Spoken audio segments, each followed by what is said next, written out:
mutagira ngo duteye ibuye ku karere mu nyumve ko tuzi ibyo turi kuvuga mu nyumve nabi.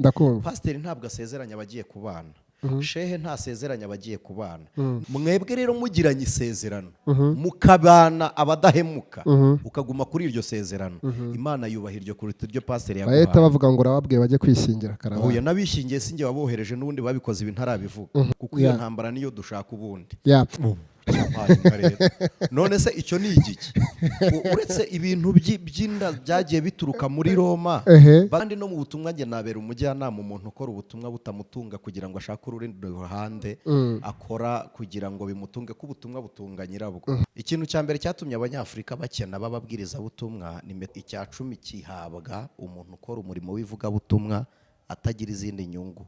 Akura ku ruhande. Ni ba Anicet bakiri bato bive muri confusion. Ni ba Anicet bakiri bato bafatwa nkaho bari nothing imbere yaba bitwa ko bafite amateyito amazina. Kandi mbabwire ko aya mazina Anicet ndishaka nabyuka ngyitwa kandi mu murongo wa nyaryo. Ukajya ugira ikibazo cyo kuvuga ibintu biteza intambara mu myumvire y'abantu, kuko ubundi y'umbere dufite ubukene mu mutwe. Ubukene mu mutwe butuma turinda ibyo dufite n'iby'abandi tukabyita ibyacu kandi tukabiguma. Noneho icya kabiri gituma gukora umurimo, abantu bafite ibikomere byo mu madini bigize abagenzuzi. Icyo ushinzwe ni ugutanga, Imana izagenzura bakoresheje ibyo watanze uko babikoresheje. Nta muntu uzanyumvira mu bucakara nitwa. Urakoze cyane. Uzanyumvire ku cyo ndicyo. Kabiri, n'umugisha udasanze umutima w'umuntu ufite kunyurwa kuwakira nawo ntugira aho ufata. Ubundi gukira no gukena ni amagambo afitanye isano, sibyo? Yego. Gukena ni ijambo ry'ikinyarwanda rituruka ku ijambo bita gukenera. Yego. Ikintu cyose ukeneye uri umukene wawe. Kuri cyo. Noneho mbere yo kwitwa umukire ufite etaje uraramo. Umugore wawe arara mu cyumba hirya, we n'umugore muri abaturanyi. Kandi mwarasezeranye ivangaki mutungo, none mubaye mu ivangura byumba. Ndakumva. Hanyuma ugura uwo mukire mu cyo wagombaga kugira gute? Ndi umukire muri etaje ngabo umukene ku mugore wanjye. Kabiri, hakitwa ubukire ni ukugira ibikunyuze mu gihe cy'ihumure ry'umutima wawe. Arabizi iby'umuhazara ko yabaga muri Islam. Nta muhazara ubwiriza, ahubwo umuhazara uvuga.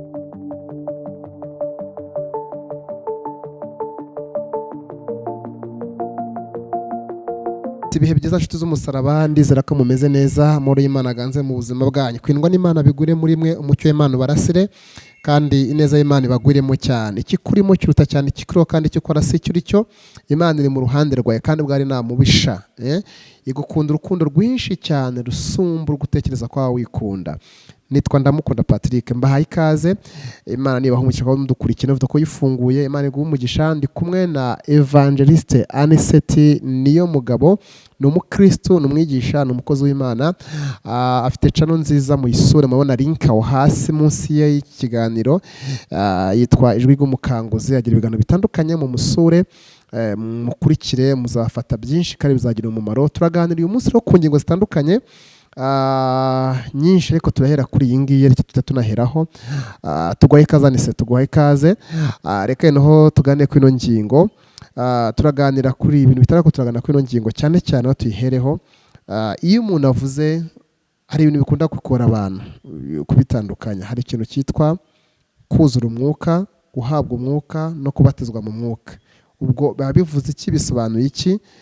Yego, wenda wahera aha ngaha, uhawe ikaze. Umwuka ni ubuzima bw'Imana. Umwuka nk'uko dufite amaboko, umwuka nayo ni ukuboko kw'Imana. Nk'uko dufite amaguru, umwuka ni ukuguru kw'Imana. Nk'uko dufite ubuzima, umwuka ni ubuzima bw'Imana. Rero nituvuga ngo umwuka wera, tujye twumva ubuzima bw'Imana butuye mu bantu. Imana ishimwe. Yego. Noneho icyo nshaka kuvuga, mbere yuko umuntu yuzura umwuka wera, mbere yuko umuntu abyarwa n'umwuka cyangwa ngo abatizwa, hari ikibanza gukorwa. Daboro Imana yaduhaye Kristo. Noneho Kristo niwe utumenyesha Imana, ko ijambo ry'Imana riravuga ngo ntawe uzaho ndatarehejwe na data. Yego. Kandi ntawe uzi data atarabona umwana. Umwana niwe umenyekanisha se, kuko uwahoze mu ijuru ni nawe wasubiyeyo, ni nawe uzagaruka. Azagaruka uwagiye. Rero iyo twizeye Yesu nk'umwami n'umukiza w'ubugingo bwacu, iyo tumwizeye, tuba duhawe ubuzima, tuba duhawe impinduka mu buzima bwacu zitwa kubyarwa n'umwuka. tuba tubaye ibyaremwe bishya tubyawe n'umwuka. ko kubyarwa n'umwuka bituruka ku kwizera Kristo nk'umwami n'umukiza. none iyo umwuka kubyaye uhindutse umwana w'umwuka uyoborwa nawe, uyoborwa n'umwuka. noneho kabiri, iyo umuntu amaze kubyarwa n'umwuka hakurikiraho kubatizwa mu mwuka. rero kubatizwa, abatizwa gihe ki? ni umwuka ukubatiza. ntabwo twavuga ngo ni igihe ki akubatiza ate. ntabwo umuntu ashobora kuryoherwa n'indyo atararya. ubwo byumvikanwa ashobora kumara imyaka myinshi yarabyawe n'umwuka atarabatizwa n'umwuka. ntabwo ariko ntekereza, ntabwo ariko ntekereza, ahubwo ntekereza ko umuntu ubyawe n'umwuka abatizwa nawe. ko ndaza kubivuga muri ubu buryo, ahubwo ntekereza ko ari ibikorwa bibiri biza nk'impanga. kuko kubatizwa mu mwuka ni igihe uhawe ibihe byo kuryoherwa n'Imana. batizo ni ijambo, ni ururimi rw'Ikigiriki. iyo bavuga batizo baba bavuga kwinikwa cyangwa kwibizwa. ni igihe ubuzima bwawe buhawe icyanya mu Mana, none bufite ubuturo mu Mana. none uri mu Mana niwe ushimwa nayo, noneho ni nawe uyishimira. uwo munezero tunezererwa Imana ni wo mubatizo. kuko umuntu wabatijwe mu mwuka n'igihe atari mu materaniro, muri we haba harimo amateraniro. n'igihe atagiye mu rusengero, we ni urusengero rw'umwuka w'Imana uri muri we. uwo ni wo mubatizo w'umwuka. noneho hagakurikiraho noneho icya gatatu. twabanje kubona kubyarwa n'umwuka, hakurikira kubatizwa mu mwuka, hakurikiraho icya gatatu, kuzuzwa umwuka. ntabwo Imana ikuzuza umwuka kugira ngo ubeho uhanure. hari abantu bazi ko kuzuzwa ari kumwe bagira batya, ibi ni ikiriri cy'umwuka, niba ari byo koko ari umwuka uba ugukoresheje. ahubwo kuzuzwa, reka twibuke ijambo Yesu yabwiye Petero. yaramubwiye ngo mwasabwe, umwanzi yabasabye kugira ngo abagosore. ariko aramubwira ngo wowe nakwingingiye kugira ngo ukomere, numara gukomera ukomeze abandi. birasobanuye ngo yujujwe. umuntu yuzuzwa iyo agiye guhura n'ibigeragezo. Imana ntishobora kukuzuza utagiye kugeragezwa. ikuzuriza rero kugira ngo udacagata. iyo umuntu acagase ibimucunda biramubasha. kandi iyi si iracunda. ifite abacuzi bazi kuvuguta. abantu bazi umurimo w'umucuzi, hari icyitwa ikifubo. abavuguta gisohora umwuka kugira ngo icyuma gisohora umwuka ujya mu makara, amakara yaka, icyuma cyakira umuriro. bisa no guhungiza kw'imbabura. Ndibutse ko Yesu yaravuze ngo mbasize mu isi, singusabye kuyibakuramo, ahubwo barinde umubi. uwo mubi rero Bibiliya ivuga iki? imwita isega, twebwe ikatwita intama. yaravuze ngo mugende mufite ubwenge kandi mwambare intwaro zose z'umwuka. uko kugeragezwa kw'abizera, nta mukiranutsi, nta n'umuntu wizera ugeragezwa ataruzuzwa. nicyo cyatumye Yoba atatembanwa n'ibigeragezo. yaba yarabanje aruzuzwa, amaze kuzuzwa arageragezwa. birasobanuye ngo ibikurekeramo kugira ngo ube ibyirato byayo, ube ibigwi by'Imana. Imana yivuga imbaraga zayo ziri muri wowe, iba yakujuje. kuko iyo umuntu yujujwe aremerera amaboko y'ibimucunda. umurozi araguterura ukaremera. ukamuremerera. araguterura ukamuremerera. hari ijambo nasomye muri Zaburi rivuga ngo abakomeye ni ibinyoma, ngo naho aboroheje ni umwuka. bose bateranye, ngo nibashyirwa mu gipimo, ngo umwuka barusha kuremera. ngo bose ngo bateruka, ngo kuko umwuka barusha kuremera. umwuka iyo umwuzuye uraremera. ugera mu makuba ukayaremerera, akagutura. mwibuke Yona, ifi yaramurutse. yaramumize, kandi iyi fi yari isanzwe imira, yari isanzwe irya, ariko imira umugabo urimo umwuka w'Imana. irangije aramuhagama. umuntu ufite umwuka w'Imana ahagama ibibazo, ahagama ibigeragezo. rero Imana ikuzuza kugira ngo ube umuneshi w'amakuba ugiye kunyuramo. noneho bwa kane haza guhabwa impano z'umwuka wera. rero impano harimo indimi, harimo kwerekwa, harimo guhanura, harimo kurota. mwibuke ko harimo urukundo, hakabamo gufashanya, harimo gusurana. byose ni impano z'umwuka. uyu muntu udukurikira arabwirwa n'iki ku izi steps cyangwa izi ntambwe utusobanuye amaze kuzitera mu bigo bw'umwuka kugira ngo amenye urwego ageze nk'uri kubariza benshi ariko turi kuganira ikiganiro cy'iyobokamana ujye wikuramwo abantu wowe wisigaremo noneho niwisigaramo muri wo haboneka ubuturo bwa Kristo kugira ngo uganire nawe noneho ibyo ubaza nkawe biratuma humva bo ubugingo bw'abizera bwumva ariko ntabwo umuntu ashobora kuyoberwa ko yateye intambwe ikizakubwira ko utateye intambwe ni uko uguma hamwe wisangaga ntabwo umuntu ashobora kumbaza ngo niki cyambwira ko umwuka wera ahari ni uko umwumva karigeze ni Pawulo yasanze abigishwa ba Yohana arabaza ngo mwuka aramukizera mu byakozwe n'intumwa ibice na ariko nabo bari bafite kuko barambitsweho ibiganza hari umuntu uba mu itorero cyangwa mu idini runaka akamara imyaka myinshi akaba atumvikirira icy'umwuka wera kandi we yumva ko abwirwa ko yaje atumva ubwo buzima bw'umwuka biba byaragenze gute atumva ubuzima bw'umwuka kuba mu idini mutandukanye kuba mu idini no kuba muri Kristo nta dini ritanga umwuka ahubwo umwuka atangwa na Kristo ko niwe waduhaye isezerano yaravuze ngo ibyiza nuko nagenda kugira ngo umufasha aze rero umufasha ntazanwa nuko mwageze mu idini umuntu ashobora guhabwa umwuka atari mu idini birashoboka cyane atafite idini abarizwamo nkanjye nuzuye umwuka wera nta dini ngira nabatijwe nyuma naruzuye umwuka wera yes aho rero haza icyo kivuga ati kivuga ko idini nta mpamvu y'idini niba ashobora guhabwa idini ahubwo umwuka kuyobora aho uteranira rega abakristo mwemere ibi bintu bibiri kuko hari abantu dukurikiye batemera idini badavuga ati nge nzasenga nsengera ahantu ahari ariko batashaka kujya ntabwo tubabwiye ngo nimwemere idini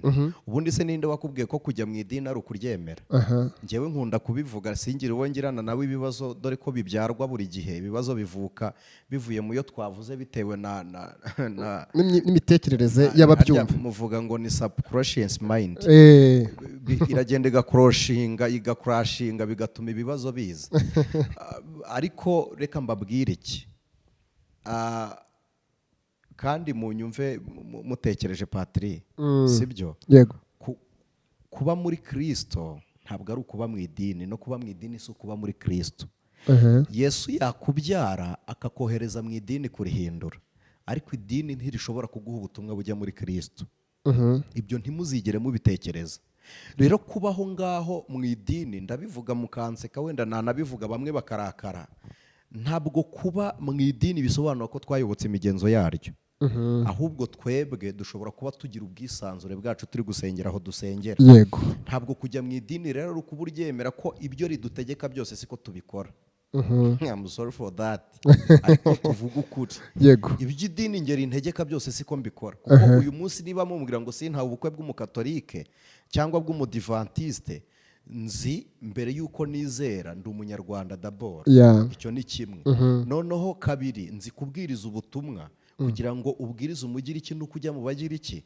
ariko kandi bwa gatatu ntabwo twebwe dushinzwe kurya imbuto abandi beze dushinzwe kwera imbuto abandi barya dushobora kuba abahorusera bo kujya kugira cyangwa ba distributor tukajya gutanga ibyo bintu kuri supplying kubiha abantu kumbwira rero ngo guma hano narahamagawe mbwirwa ngo muzagere ku mpera y'isi ntabwo ariko bigenda ntibisobanuye ngo idini rifate gutyo ariko mwumve iki noneho nka bene data reka bahugure mubwirijwe n'umwuka kandi nk'umugaragu wisumba byose yego tugira insengero ebyiri dufite umubiri nk'urusengero rw'umwuka w'Imana tukagira n'inzu twubaka ngo duhabwe ingororano z'imirimo twakoreye mu isi noneho duteraniramo nk'ihuriro ry'abo duhuje kwizera cyangwa dusangiye ukwemera bibaye kutagira idini musengeramo n'umwana wawe ntiwamujyana ku ishuri kandi warize kubera wamwigisha na diplome nanga kubera iki rero mutajyana abana ku nuko na diplome ishobora kumuha kugira ngo yemerwe agire ibyo ahabwa ngendamutse nanga diplome nagira ntago hari ibintu mutazi Patri uzi ko uyu munsi n'abantu bakuru bacikanywe ni Neza ni ikigo cy'igihugu gishinzwe ni Neza hari icyo bitwa candidat libre bakajya kwiga uzi ko kiyikora uzi ko umuntu ashobora kubaho atarize n'urugero angana nkanjye akajya gukora examen national yasiziye mu cyangwa primary cyangwa segonderi akagenda agakora trokome cyangwa segonderi, urabizi ko ibyo byemewe ukabisaba ugakora. None se kuki abana banyu mutabareka ngo bazakore ibyo bizaba mwarangiza mukabajyana mu ishuri? Niba mayindi yawe gutegeka gutwara umwana ngo yigire hamwe n'abandi, kandi ibyo murabizi ko uri mu bandi akanguka ubwenge, sibyo? Uko ubwenge bw'abandi bugenda bukina bugenda bukangura ubwe, kandi ku rugero runaka.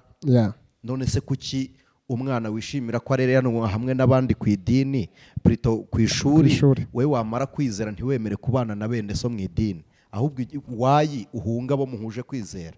Bibiliya ivuga iki? Ni wowe ufite ikibazo kuko witandukanya n'abandi, afite ibyo yararikiye. Ahanga ndahita nibaza Anicet, niba hari umuntu udukurikiye nacyuze kucyumva neza, ashaka kutavuga ati ndakishijwe namenye Kristo, mfite imbaraga z'umwuka, narushujwe z'amaraso yarazihawe, ariko aho ndi nta dini rihari nshobora kujyamo, warifata gute? Arasengera kuri online church, YouTube channel zirahari, nafate hamwe kuko wakirigizwe na benshi, ntamenye wamusekeje, nareba aho abona ijambo ry'Imana naguma aho ngaho, yumva ijambo ry'Imana. YouTube channel bibaye idini rero. Exactly. None si idini ni igiki? Erega mbere y'uko isengero zibaho mwemere ko twari dufite idini mu buryo bw'inyandiko. None se ryaturutse? Hatse kuvuga ko mfite idini. None se icyo ni igiki? Uretse ibintu by'inda byagiye bituruka muri Roma, bagabanya abantu mu byiciro by'amazina bakabaha ibyubahiro bitewe n'impamvu, bamwe bakabita barayike. Barayike ni ukuvuga ngo nabakora umurimo batimikiwe cyangwa se ukora ikintu atemerewe gukora, ariko umwuka yaragutoranyije akora ibyo. Kuki utashyizeho komedi kandi n'izo cano zihari kandi nazo atari mbi, ugashyiraho ijambo ry'Imana? Kuki se twicaye hano? Niba turi hano turi kubwiriza, ariko turi kuganira n'ubugingo bw'abizera, sibyo? N'ubuzima tubyaza ubutumwa bwiza, turi mu murimo wa Kristo. Ni iki rero cyitwa ivugabutumwa? Already turi gutanga ubutumwa, tunyuze hehe? Kuri cano. Urakoze cyane. Hari icyo Yesu yavuze, amumenyetse yavuze ngo azazara ko ubutumwa bwageze ku isi yose, ku mpera z'isi. Yaba ari imwe nzira Imana icamo kugira ngo bugere kure? Imana ijya igera ko inyura muri YouTube ngo igeze ubutumwa higiye. Mujye mumenya ko inzira y'Imana ari Kristo Yesu. Kristo yakavugirwa kuri YouTube. Niyo nzira twebwe tunyuramo ngo tubwire abantu Kristo. Kristo uri muri mwebwe yumvikana binyuze kuri cano, noneho bikagera kure. Icyo ndacyemera, ariko mutavuga ngo cano za YouTube ni inzira y'Imana. Yego, yitwa Anicet niyo mugabo arakoze n'inshuti yanjye no kutatuganira. Imana imuhe umugisha cyane, ndagukunda Anicet, nkunda ukurugira, nkunda ibintu bikurimo. Imana iguhe umugisha. Kandi impamvu mbivuze gutyo Patrick, umugani wawe turaziranye turakundana, kandi ukuri kwinshi turatukuganira. YouTube channel nyinshi ni business. I know, ndabizi cyane.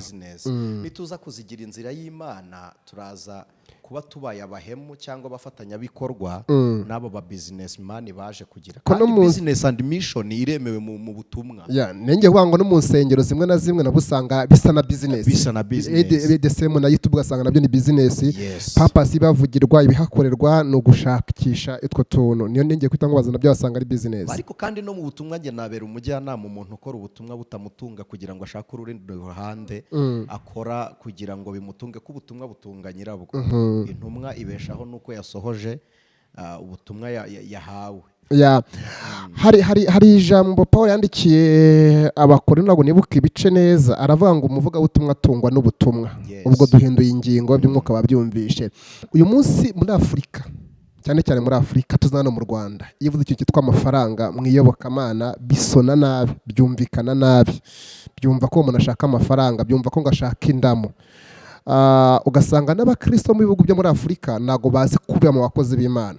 Rimwe ugasanga abakozi b'Imana bahe mu buzima bubi bushobora gutuma bica n'ubuhamya bwabo bw'ivuga ubutumwa bakoraga, biteye ko ari abakene kandi bafite inama bagari imbere. Ikintu cy'amafaranga mu ivugabutumwa, kuko na Yesu arafite amafaranga mu ivugabutumwa, Paul yagiraga amafaranga mu ivugabutumwa, kuki gisona nabi, byapfiriye mu nyigisho, hakora iki kugira ngo umuvugabutumwa w'agaciro mu mwuka ariko no mu buzima busanzwe? Ubundi ivugabutumwa ritunga intumwa, kandi uvunwa no kugabura ijambo ry'Imana ngo yubahwe byikubye. Yego. Ikintu cya mbere cyatumye abanyafurika bakena bababwiriza butumwa ni metodology zigishijwe mu madini, bababwira ko icya 10 gihabwa abapastori gusa.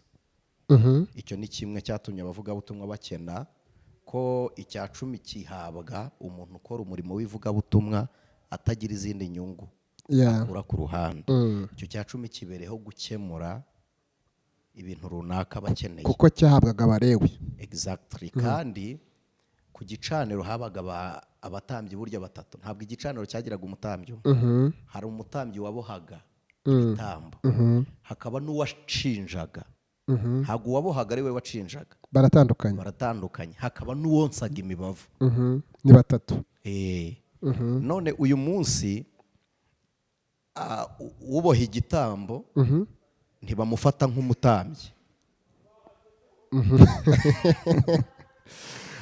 Uboha igitambo, uboha igitambo ubwo twamujyana n'iki kugira ngo ni ba Anicet bakiri bato bive muri confusion. Ni ba Anicet bakiri bato bafatwa nk'aho bari nothing imbere y'aba bitwa ko bafite amateito amazina. Kandi mbabwire ko aya mazina Anicet Dushaka nabyuka ndyitwa kandi mu murongo wa nyaryo. Biroroshye cyane kujya Anicet kwitwa pasiteri bisaba ikizi. Urarobanurwa nande? Ninde ukurobanura? Nicyo ndimo ndibaza. Ninde ukurobanura? Ninde wakurobanura nyine wowe? Uyu munsi mutegereje inkoni y'Imana, si Imana izabatunga. Ese ubundi mutegereje ko nzashyira umuhamagaro ku isoko uyu munsi aricyo ndi gukora? Ubundi ni ikihe kintu mugenderaho? Reka nanjye nkubaze. Tubibona twese kuriya natwe ntabwo tukizi. Urakoze. Ikiriho kugira ngo witwe pasiteri mu isi ni uko uba wasengewe n'uwitwa pasiteri. Reka tubifate gutyo. Wabigura, yagutoranya, yagendera ku marangamutima ko hari ibyiciro runaka biyobora amadini, bose ntibaba kimwe. Hari uba pasiteri kuko yatowe n'amatora, cyangwa hari amashuri wiga ukagera urwego wa pasiteri. Cyangwa hari amashuri wiga. Nimunsaba amashuri ndayafite, sibyo? Nimunsaba gutorwa nakiyamamaza mu bantora ushobora kuba urimo. Ndahari cyane. Urakoze. Ijwi rya mbere sindibonye. Yego. Asante. Nibiba umuhamagaro aba turi kumwe tuganiriza. Baza umuhamagaro twawishyize ku isoko. None nibiba n'imyaka yo mu gakiza tumaze iminsi. Yego. Agomba kuba yakira abashyitsi. N'uyu munsi wanjye banagendera ku buhamya. None nimugendera ku buhamya, impamvu ndi kubwiriza nuko mukibwemera. Hari amagambo yandikiye Timoteyo amubwira wiga agomba kurobanura abepiskopi. Nibyo urimo kugenda uvuga. Agomba udakunda ibisindisha kandi atagira abagore babiri. Atagira abagore we ugira umwe. Sinywa inzoga. Mfite agahozo Viviane. Abashyitsi ndabakira n'uyu munsi mu rugo wanjye baharaye. Ubuhamya ni buzima. Icya kabiri ayo mashuri musaba ari aya teoloji, ari asanzwe urayafite? Ndayafite. Ari ukubwiriza, ari imyaka y'ubukure mu buryo bwo kwizera, ndabifite. Ahubwo si ubwo icyatuma, uretse ko ibyo biri very cheap, naba ngiye munsi y'uwo ndiwe. Ubundi se kwitwa bene ano mazina byongera iki mu muhamagaro? Bipartaje abantu, bigatuma abantu babona umurongo ngenderwaho uburyo bwo kwemera kwabo. Ntawe umenya umurezi atemera ko yabyawe. Uwavutse agomba gutungirwa agatoki umurera cyangwa akamugezwaho. Abapasiteri badufatiye runini ko ni rwo rwego rwa mbere mu buryo bw'imiyoborere yo mu iyobokamana wemererwa gukora imihango yose yo mu idini. Reka mbyite gutyo ko pasiteri niwe ubatiza, niwe ushyingira, niwe usezeranya, kandi ushyingura. Ntago twari mutagira ngo duteye ibuye ku karere mu nyumve ko tuzi ibyo turi kuvuga. Ntabwo Kristo yari kuza mu isi ngo adusiga atasizwe. Niyo mpamvu yaje yitwa Mesiya, kuko yarasizwe. Bivuga wasizwe. Isezerano rya kezwa ridahawe cyangwa ritejejwe n'uwejejwe n'uwabisigiye. Kimwe cy'amafaranga ntabwo urakinsubiza, ariko turakigarukaho. Ukoze hasi unyibutse ibuye. Aravuga ati pasiteri niwe usezeranya, niwe ubatiza, niwe ushyingira, niwe ushyingura. Uyu mukristo uri muri Romania cyangwa Arabia Saudite ukijijwe aka kanya, ntago afite pasiteri umubatiza, ntago afite umusezeranya, ntago afite uzamushyingura. Ubundi mu bigo bw'umwuka uwo yakirwa gute, azaba gute? Kubatizwa ni ikimenyetso cyo guhamya ukwemera kwawe, sibyo? Kidafite icyo gitwaye mu gihe utagikoze. Ko hari n'abantu bagiye babatizwa mu bihe by'intambara, bakabatizwa n'amazi menshi nko mu ibase. Sinzi uburyo muri buze kubyumva, wenda imibatizo ntiturayigisha. Yagimba n'amafilime arimo namwe mu y'Abanyamerika, ugasanga umusirikare yiziriye ku rugamba bamushize mu kintu Exactly. Ushyira muri icyo kintu, cyangwa ugafata amazi menshi umubiri we wose ukagerwaho n'ayo mazi. Umubatizo nawe uremewe. Ariko ushobora no kwizera uri mu ntambara, cyangwa uri ahantu utari bubone umuntu ukubatiza. Ko iyo tubatije umubiri tuba tugaragaza ko na wa mubiri upfanye na Kristo kandi ukazukana nawe. Yeah. Ariko nyirizina ntidushaka aya mazi nk'umubatizo, dushaka ubuhamya bwo mu mutima wawe kugira ngo ugaragaza ibyo wizera. None iyo wizeye udafite abuhamirizamo, ugumana kwizera kwawe ugakizwa nabyo. Icyo ni kimwe. Kabiri, iyo ufite ukundana nawe udafite pasiteri, ntunyumve nabi. Pasiteri ntabwo asezeranya abagiye kubana. Shehe ntasezeranya abagiye kubana. Na executive mu murenge ntasezeranya abagiye kubana. Executive ahesha ubudahangarwa isezerano ryanyu mwembi. Kabiri, pasiteri arihesha umugisha uburyo bwo kwemera kwiyobokamana. Shehe arihesha umugisha kugira ngo wemerwe muri bwa buryo bwo kwizera mu bo muhurijemo ukwemera. Ntabwo rero ari wubasezeranya, ahubwo isezerano tuvuga ry'abashyingiranwe rigirwa nabo bombi. Abo babiri ni nabo barinda igihango cyaryo. Mwebwe rero mugiranye isezerano, mukabana abadahemuka, ukaguma kuri iryo sezerano, Imana yubaha iryo kuruta iryo pasiteri yaguhaye. Bahita bavuga ngo urababwiye bajye kwishingira karaba. Oya, nabishingiye sinjye wabohereje, n'ubundi babikoze ibi ntarabivuga.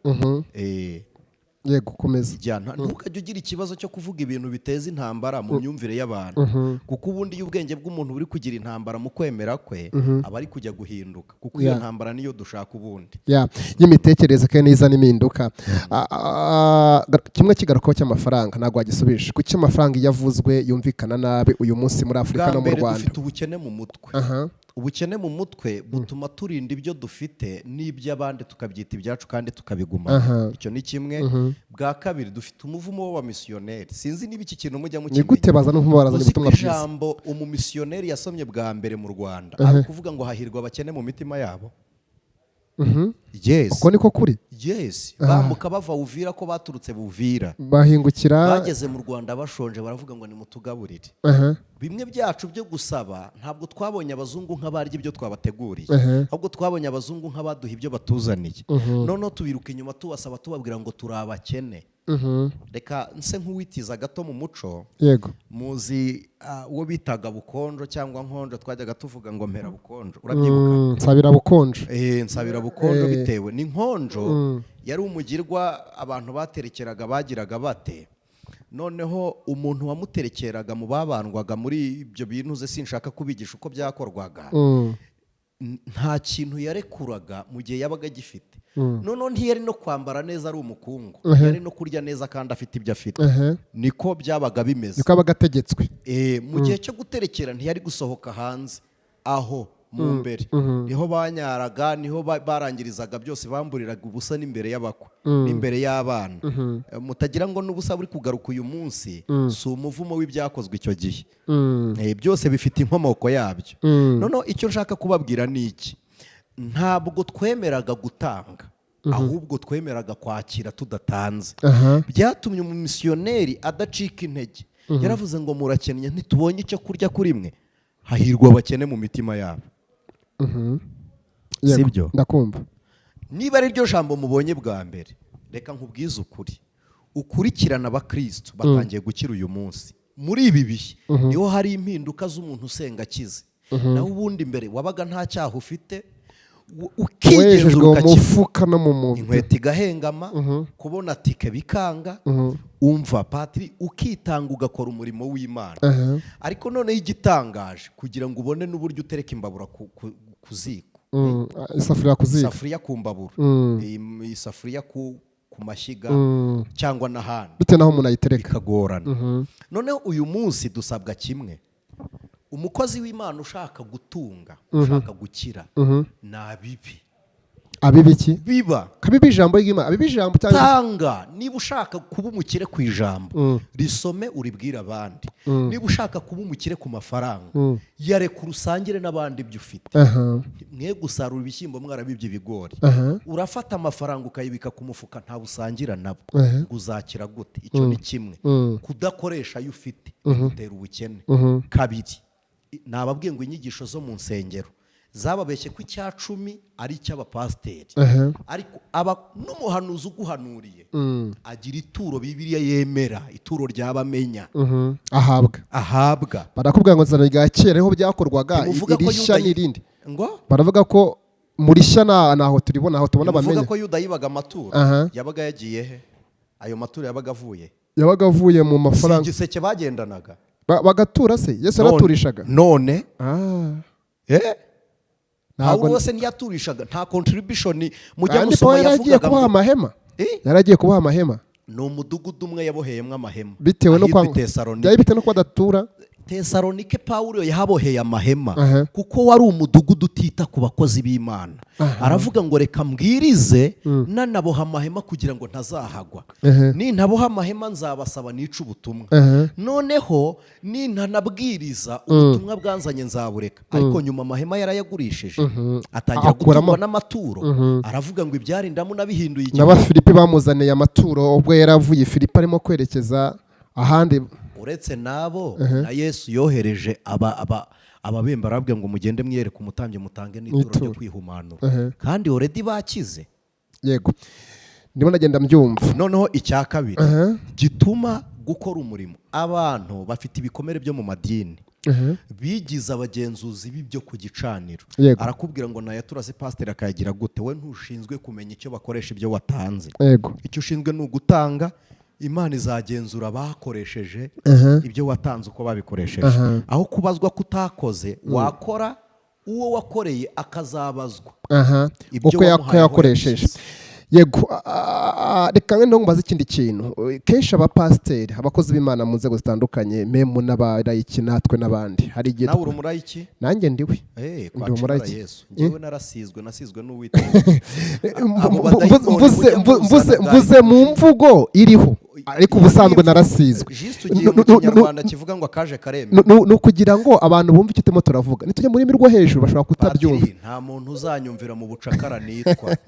Urakoze cyane. Mvire ku cyo ndicyo. Sawa. Icyo nyita cyo si cyo ndicyo. Ngewe nduwo nemera ko ndiwe. Okay, icyo cyumvikanye. Nangiye kukubaza ngo twebwe n'abandi n'abapasiteri ni iki? Sibyo? Dukunda kuvuga ijambo ngo tanga kora iki uhabwe umugisha. Ikibazo cyanjye ni iki? Dukora ngo duhabwe umugisha cyangwa dukora uko twahawe umugisha? Ubundi umuntu wahawe umugisha arakora. N'umuntu uzakora ngo abone umugisha ni mu nyumve. Ubundi abantu barababeshya ngo uyu muntu atanze icya 10 ngo akubirwa muri bimwe yarafite. Yego. Utanze icya 10 cya miliyoni 100 si igitangaza ko n'ibyo ukuyeho icya 10 bishobora guhomba. Ahubwo ikintu gitangaje umuntu watanze icya 10 ni urwego rwo kuramya, ariko ushobora guhura n'izihe nyungu. Ushobora kugira amahoro cyangwa kunyurwa muri bimwe usigaranye ukuyemo icya 10. Kuko abantu benshi barabizi ko umutungo atari umugisha, ariko umugisha ni umutungo. Gute? Ntabwo byumvisha, ntabwo byumvikana. Bisobanure neza. Umugisha si umutungo ariko umugisha ni umutungo. Patrick aragera ati nuguteze ko ngo ntabwo byumvikana. Abantu bazi ko umutungo atari umugisha, ariko umugisha ni umutungo. Impamvu mvuga ngo umutungo si umugisha, umugisha ukaba umutungo, umugisha ni umutungo wimukanwa. Ariko umutungo ushobora kuwugira ukawusigishwa, ukawuvanwamo, bakawukwirukanamo, bakawuteza cyamunara. Ushobora kuwukura ikuzimu, ushobora kuwukura kwa Nyabingi cyangwa ukawuragwa. Ariko umugisha tuhabwa no kwizera. Uko kwizera kuduhesha imitungo rero. Ko Pawulo yaravuze ngo nubwo mubona turi abakene, nyamara dutungisha benshi. Urakoze. Dusa n'abatamenyekana. Already dufite umutungo. Yego. Imana iguha umugisha uturuka mu mugisha twahawe. Noneho sorry gato, dufite imvugo imenyerewe yo guha abantu ibyo tudafite. Ari umunyamugisha. Cyangwa se ugasabira umuntu umugisha adafite ibiganza biwakira. Yego. Daboro mbere yo gusaba umugisha ukwiriye kuba ufite ubutware bwinjira mu bubiko bw'umugisha w'Imana. Yego. Noneho na wa muntu wakira umugisha akwiriye kuba afite ibiganza bya ubuturo bwawe bw'umugisha. Bitari ibyo uzarebe iyo ufashe baro ukayikubita ku rukuta, imbaraga uyiteranye n'izigarukana. N'umugisha udafite ibiganza ufatamo. Ibi muhura n'abantu, tugahura n'abantu basinze banyoye tukajya kubahanurira. Ubuhanuzi ntibugiraho bufata. Salomo yaravuze ngo nk'uko igishwi kijarajara, umuvumo w'ubusa ni kutagira aho ufata. Noneho kabiri, n'umugisha udasanze umutima w'umuntu ufite kunyurwa, kuwakira, nawo ntugira aho ufata. Ubwo utumye wenda tuza no kugisorezaho kuko dufite byinshi dushaka kuganira. Ariko utumye nekereza, twavuze umugisha, baza ikibazo kutukunda kuwusabira abantu, murabisobanuye. Ariko ubundi tunahetsubira inyuma gato, umugisha ni iki kugira ngo babyumve, kuko ari ubyinjiyemo ko nabyishamo neza aho umuntu abyumve neza. Imana itanga umugisha mu buryo bubiri. Yego. Hari umugisha wo kwizera n'umugisha w'ifatika mu isi. umugisha wo kwizera ubonerwa muri Kristo Yesu. yego Niwo mugisha Imana yadusezeranyije muri Aburahamu. Yaramubwiye ngo mu rubyaro rwawe niho nzahera amahanga yose umugisha. Noneho hakaza n'umugisha rusange kuko buri muntu wese yaremwe n'Imana. Imana yakuremye kurema ubwabwo ni umugisha. Exactly, kuko uremwe mu ishusho y'umuntu. Ntabwo Imana yakugize itungo, nturi agahene, nturi imbwa, nturi inyamaswa, uri umuntu. Uwo ni umugisha wo kuba umuntu. Noneho hari ibyo Imana ikora. Yego. Ko turavuga ngo Imana ni Adonai, sibyo? Biravuze ngo ni Imana ikora ibyo igomba gukora. Ntabwo ari ngombwa ngo musenge imvura igwe. Igigusha twasenze, hari n'igihe dusenga ntigwe, ariko Imana irabigena. Uyu munsi ntiwaramutse kuko wasengeye kuramuka. Simon yaririmbye ngo hari ibyo ikora tutanasenze. Simon Kabera. Imana ishimwe, hari n'ibyo ikora tutasenze. Uwo ni umugisha rusange. Ariko kandi Imana iwutangira iki nanone? Iwutangira ko itorero ryayo riri mu isi. Hari abera mu isi. Imana itanga uwo mugisha kuko isi ni umurima w'Imana. Abakiranutsi ni amasaka muri uwo murima, hanyuma abanyabyaha ni urukungu muri uwo murima. Uwazitiriye umurima w'amasaka ni urukungu ruprofitiramo. Icyo umurinzi arinda amasaka ngo ntiyonwe n'urukungu rurindirwamo. Bituma rero isi igira umugisha rusange w'abakijijwe, w'abera w'itorero. Noneho kabiri, hari umugisha Bibiliya ivuga ingororano, ubukire, icyubahiro n'ubugingo. Ibintu bitatu. Umuntu yakira ari umukristo, yanakira ari umupagani. Imana ijya ibitanga. Cyane ko Bibiliya avuga ngo abagwaneza nibo bazahabwa iki? Ingororano. Isi. Yes. Abagwaneza nibo bazahabwa isi. Niba wowe uri umukristo ugira ubugugu, Imana ntizanyuza ibyo guha imfubyi wawe. Zabinyuza mu biganza by'umuntu ukiranirwa ariko utanga, kugira ngo imfubyi zibone ibyo zirya. Abenshi bafasha ntabwo ari abakristo. Munigaye nabyo mubitekereze, sibyo? Kujya kuza imbere yacu mukishima, nambaye amakoti ahenze, uri mu bakristo badafite mituweli do sante, wakoze kuryambara. Akavuga ikoti afite, akavuga imodoka aparitse. Ejo bundi hari uherutse kuduhamagara ngo duserebure ngo avuye hanze, ngo yari yagiye mu mahanga. Icyo ntabwo ari ishimwa Anicet nashima. Indege narazuriye na mukanya, kandi n'abazikora ntabwo ari abakristo. Nimunareba n'izikora inaha iwacu ziri VIP za Katari ntabwo ari iz'abakristo. Rero niba njyewe sinshobora kugira ishimwe ndahuriraho n'abandi. Niba ufite ishimwe ritari uwihumure ku bandi, ukwiriye no kurishima. Ibyo ni rusange. Shima ko Imana yakwambitse, ariko hari uwo nawe wambitse. Ibi ngibi mujyaho mukajijisha ngo Mana ngo ugaburire ngo n'abandi batabonye ifunguro, uri kurirya biranyura muri wireless se.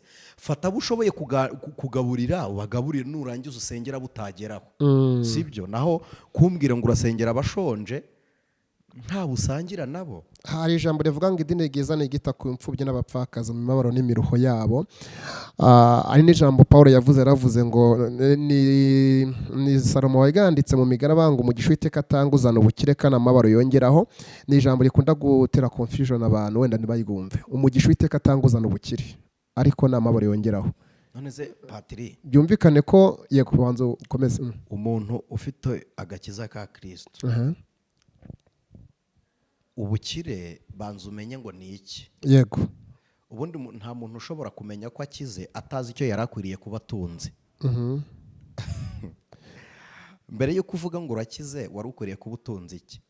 Ukize kuri rugero, kuri rwego. Ntabwo n'ubu uranyumva. Yego, ariko ndi bukumve. Nta kibazo, ndi bukumve. Ubundi witwa umutunzi. Kuko utunze iki? Kuko nunzi icyo nagomba gutunga. Exactly.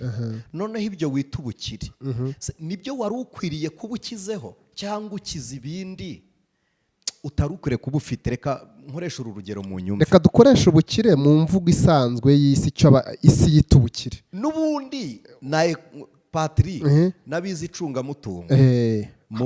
Hari urwego ugeraho ukitwa umukire, tuza abakire, abaherwe, abaki kuzamura. Abakire n'abaherwe sibo siyanse yita abakire. Umukire siyanse ivuga ni umuntu winjiza n'igihe atakoze. Yego, ndabizi cyane. Ufite ibikorwa, ufite imitungo itimukanwa, bimwinjiriza n'igihe watagiye, yibereye mu rugo. Urakoze. Niwe witwa umukire. Ariko noneho spiritually turebe witwa umukire kuko wari ukwiriye gutunga iki. Ubundi gukira no gukena ni amagambo afitanye isano, sibyo? Yego. Gukena ni ijambo ry'ikinyarwanda rituruka ku ijambo bita gukenera. Yego. Ikintu cyose ukeneye uri umukene wawe. Kuri cyo. Noneho mbere yo kwitwa umukire ufite etaje uraramo.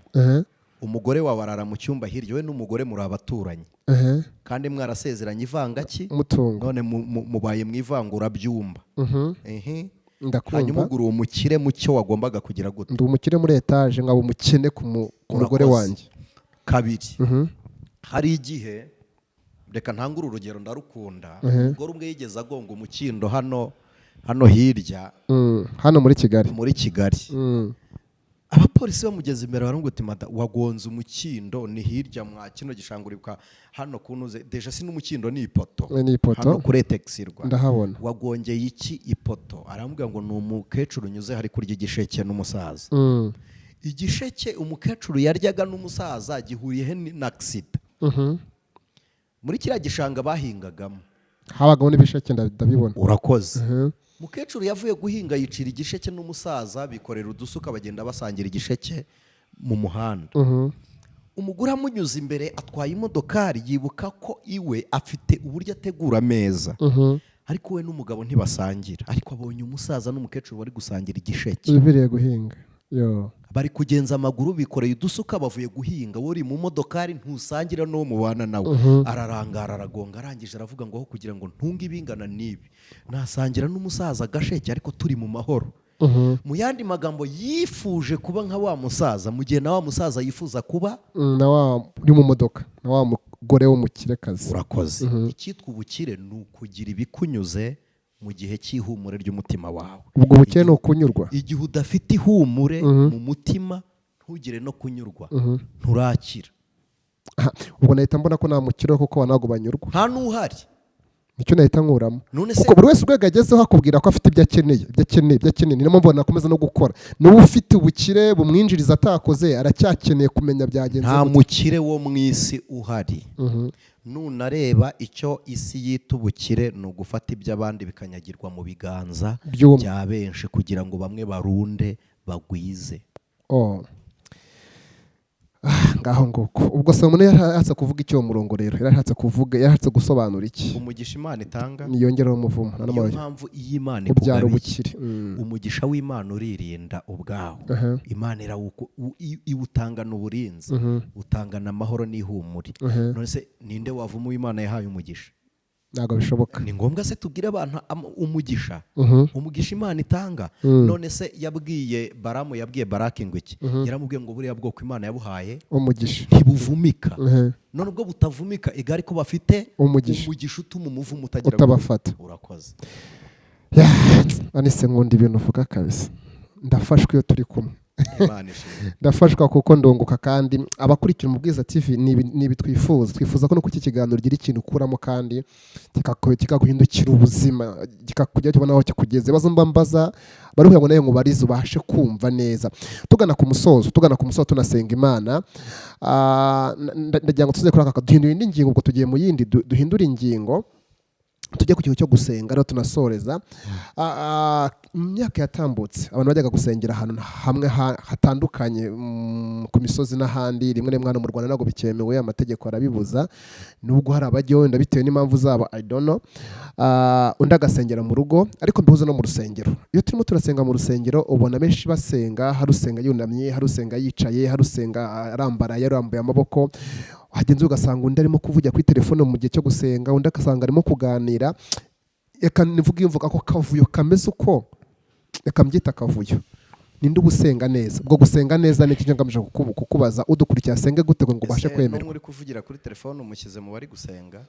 Ngenerekanye iyo shusho y'iyo teraniro y'abo bantu. Wese usenga yakakwiriye kuba yubashye Imana. Hanyuma twigeze twabikomozaho uburyo bw'imiyoborere y'amadini n'uburyo ngenderwaho bwo gusenga. Hari abafite amasengesho ategetswe. Yego, yanditswe bagomba gusenga gutyo. Hari n'abafite ibyerekezo runaka babanza kurebamo kugira ngo basenge.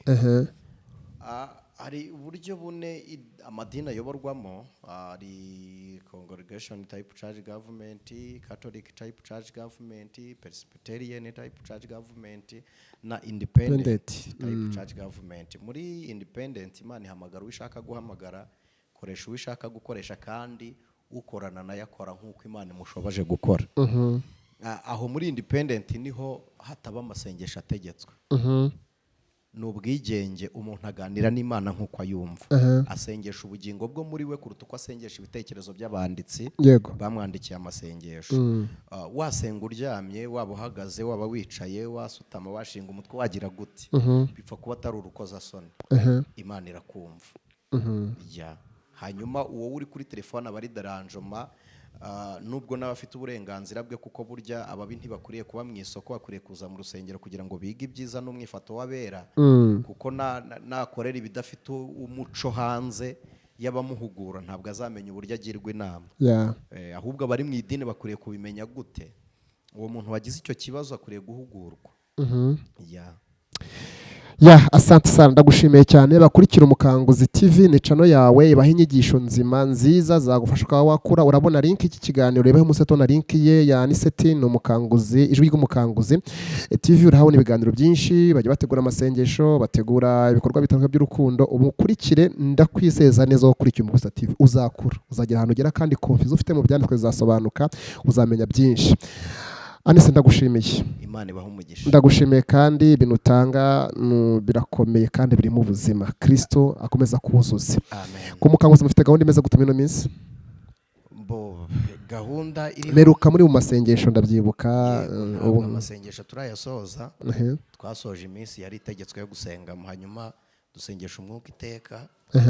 Ariko kandi turi muri gahunda yo kuguma tuganira n'abizera ijambo ry'Imana, ibindi bishya bidasanzwe cyangwa se amatangazo adasanzwe tuzajya tuyabaha n'ubundi ku ijwi ry'Umukanguzi. Cyane ko nimero za telefone ziriho hariya, banakureba bakanakuvugisha bakamenya. Ndajya gutanga nimero za telefone n'ahangana aho bazimenye bazakuvugishe.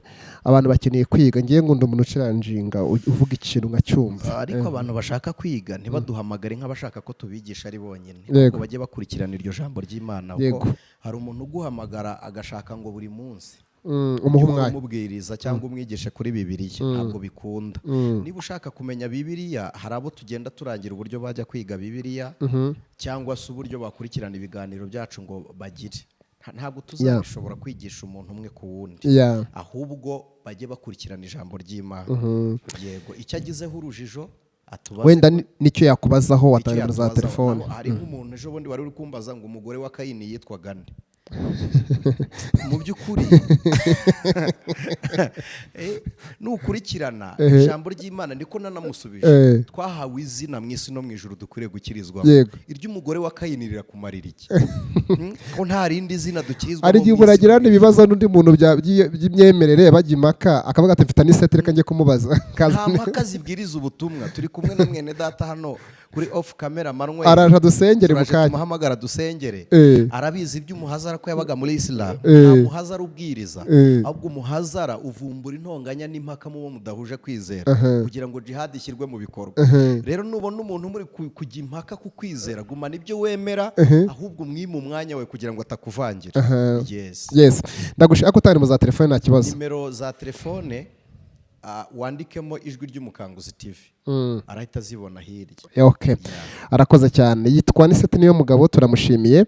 Asigaye Imana ibaho umugisha, tuzatubana kenshi uko tugeze amahirwe yo kumubona, tuganire kuri ibyo twivamo twitwa umubwiriza, kugira ngo tibyo dusobanura abantu babyumve. Nako muzamutubane mwe kuri kamera tujye dusobanura duhawe n'umwuka. Ndagira ngo nyemerere wakire Manuel n'ubundi. Mwene data Manuel, ntabwo ndi bumubwire ngo nsimbure ku ntebe, kuko iyi nicayo hari n'igihe ari ujye uyiduha, kuko mu idini we si umurayiki. We ntabwo ari umurayiki. Nanjye mu musigiti najyaga muha umwanya we. Mukiri mu musigiti? Tukiri mu musigiti, nanjye yarazi ko nari muyoboye. Hanyuma ariko kandi ku ngoma yanjye nta kibi nibuka namugiriye. Mwakoze verise, mwaje mu irindi dini kuyobora ku ngoma ye, nabwo ntazambabaza. Reka tumwakire mu kubaho kwa Kristo. Imana ibaha umugisha, Yesu abarinde. Reka tubashimire cyane, dushimire Anicet ko nyigisho nziza. Ntekereza ko aho twahoze twahabaniye neza, ariko kandi naho turi ntekereza ko twahabanye neza hose, aho itorero rigenda rintuma gukorera hirya no hino tubana neza. Imana ibahe umugisha, munyemerere dusenge nicyo badusabye. Yego, usengera abantu bakiri hishurirwa bemere kwiga icyo umwuka kuyobora basengere, kuko nicyo twifuza cyane. Yego, Mana turagushimiye mu izina rya Kristo Yesu. Turabizi neza ko uri Imana ishobora byose, kandi uri Imana ihishurira abantu bawe kugira ngo tumenye, dusobanukirwe. Dusabiye abadukurikiye Mwami,